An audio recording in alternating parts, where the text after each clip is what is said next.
Hey everybody, so today let's talk about how to fix Badoo login problem. So to fix this issue, you can start by turning off your VPN. Badoo tracks IP addresses to prevent fraud, so using a VPN or proxy often triggers an immediate security lockout.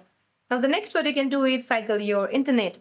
Just toggle your airplane mode on and off or switch from your Wi-Fi to your mobile data or vice versa to refresh your connection.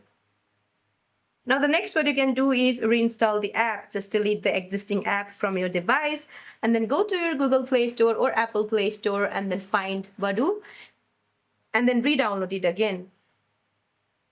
Now the next what you can do is verify the credential. Make sure that you're using the exact same third-party channels like Google, Facebook or Apple ID that you originally used to register. Now if this all fails, attempt logging in via a desktop browser on the Badoo sign-in page to check if the issue is strictly mobile. So that's it for this video, guys. See you in my next one.